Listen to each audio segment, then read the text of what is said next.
Você está ouvindo o audiobook de O Livro dos Espíritos de Allan Kardec. Parte 3. Das Leis Morais. Capítulo 4. Da Lei de Reprodução. População do Globo. 686. É lei da natureza a reprodução dos seres vivos? Evidentemente. Sem a reprodução, o mundo corporal pereceria. 687. Indo sempre a população na progressão crescente que vemos, chegará tempo em que seja excessiva na Terra? Não, Deus a isso provê e mantém sempre o equilíbrio. Ele coisa alguma inútil faz. O homem, que apenas vê um canto do quadro da natureza, não pode julgar da harmonia do conjunto. 688. Há, neste momento, raças humanas que evidentemente decrescem. Virá momento em que terão desaparecido da Terra. Assim acontecerá, de fato. É que outras lhes terão tomado o lugar, como outras um dia tomarão o da vossa. 689. Os homens atuais formam uma criação nova, ou são descendentes aperfeiçoados dos seres primitivos? São os mesmos espíritos que voltaram, para se aperfeiçoar em novos corpos, mas que ainda estão longe da perfeição. Assim, a atual raça humana, que, pelo seu crescimento, tende a invadir toda a Terra e a substituir as raças que se extinguem, terá sua fase de decrescimento e de desaparição. Substituí-la-ão outras raças mais aperfeiçoadas, que descenderam da atual, como os homens civilizados de hoje descendem dos seres brutos e selvagens dos tempos primitivos.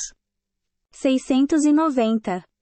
Do ponto de vista físico, são de criação especial os corpos da raça atual, ou procedem dos corpos primitivos, mediante reprodução? A origem das raças se perde na noite dos tempos. Como todas pertencem, porém, à grande família humana, qualquer que tenha sido o tronco de cada uma, elas puderam aliar-se entre si e produzir tipos novos. 691. Qual, do ponto de vista físico, o caráter distintivo e dominante das raças primitivas? Desenvolvimento da força bruta, à custa da força intelectual. Agora, dá-se o contrário. O homem faz mais pela inteligência do que pela força do corpo. Todavia, faz 100 vezes mais, porque soube tirar proveito das forças da natureza, o que não conseguem os animais. 692. Será contrário à lei da natureza, o aperfeiçoamento das raças animais e vegetais pela ciência? Seria mais conforme a essa lei, deixar que as coisas seguissem seu curso normal? Tudo se deve fazer para chegar à perfeição, e o próprio homem é um instrumento de que Deus se serve para atingir seus fins. Sendo a perfeição a meta para que tende a natureza, favorecer essa perfeição é corresponder às vistas de Deus. Geralmente, os esforços que o homem emprega para conseguir a melhoria das raças, nascem de um sentimento pessoal, e não objetivam senão o acréscimo de seus gozos. Isto não lhe diminui o mérito. Que importa seja nulo o seu merecimento, desde que o progresso se realize. Cabe-lhe tornar meritório, pela intenção, o seu trabalho. Ademais, mediante esse trabalho, ele exercita e desenvolve a inteligência, e sob este aspecto, é que maior proveito tira. Parte 3. Das Leis Morais. Capítulo 4. Da Lei de Reprodução. Obstáculos à reprodução. 693. São contrários à lei da natureza, as leis e os costumes humanos que têm por fim ou por efeito, criar obstáculos à reprodução? Tudo o que embaraça a natureza em sua marcha, é contrário à lei geral. Entretanto, há espécies de seres vivos, animais e plantas, cuja reprodução indefinida seria nociva a outras espécies, e das quais, o próprio homem acabaria por ser vítima. Pratica ele ato repreensível, impedindo essa reprodução? Deus concedeu ao homem, sobre todos os seres vivos, um poder de que ele deve usar, sem abusar. Pode, pois, regular a reprodução, de acordo com as necessidades. Não deve opor-se-lhe sem necessidade. A ação inteligente do homem é um contrapeso que Deus dispôs, para restabelecer o equilíbrio entre as forças da natureza, e é ainda isso, o que o distingue dos animais, porque ele obra com conhecimento de causa. Os mesmos animais, porém, também concorrem para a existência desse equilíbrio, porquanto o instinto de destruição que lhes foi dado, faz com que, provendo a própria conservação, obstenha ao desenvolvimento excessivo, quiçá perigoso, das espécies animais e vegetais, de que se alimentam. 694. Que se deve pensar dos usos, cujo efeito consiste em obstar a reprodução, para a satisfação da sensualidade? Isso prova a predominância do corpo sobre a alma, e quanto o homem é material. Parte 3.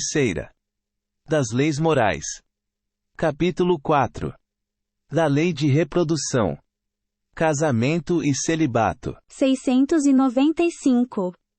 Será contrário à lei da natureza o casamento, isto é, a união permanente de dois seres. É um progresso na marcha da humanidade. 696. Que efeito teria sobre a sociedade humana a abolição do casamento? Seria uma regressão à vida dos animais. 697. Está na lei da natureza, ou somente na lei humana, a indissolubilidade absoluta do casamento? É uma lei humana muito contrária à da natureza, mas os homens podem modificar suas leis. Só as da natureza são imutáveis. 698. O celibato voluntário representa um estado de perfeição meritório aos olhos de Deus? Não, e os que assim vivem, por egoísmo, desagradam a Deus e enganam o mundo. 699. Da parte de certas pessoas, o celibato não será um sacrifício que fazem com o fim de se votarem, de modo mais completo, ao serviço da humanidade? Isso é muito diferente. Eu disse. Por egoísmo. Todo sacrifício pessoal é meritório, quando feito para o bem.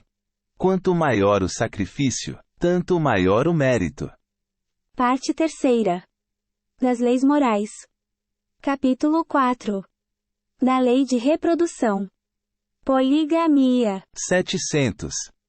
A igualdade numérica, que mais ou menos existe entre os sexos, constitui indício da proporção em que devam unir-se? Sim, porquanto tudo, na natureza, tem um fim. 701. Qual das duas, a poligamia ou a monogamia, é mais conforme à lei da natureza? A poligamia é lei humana, cuja abolição marca um progresso social. O casamento, segundo as vistas de Deus, tem que se fundar na afeição dos seres que se unem. Na poligamia, não há afeição real. Há apenas sensualidade.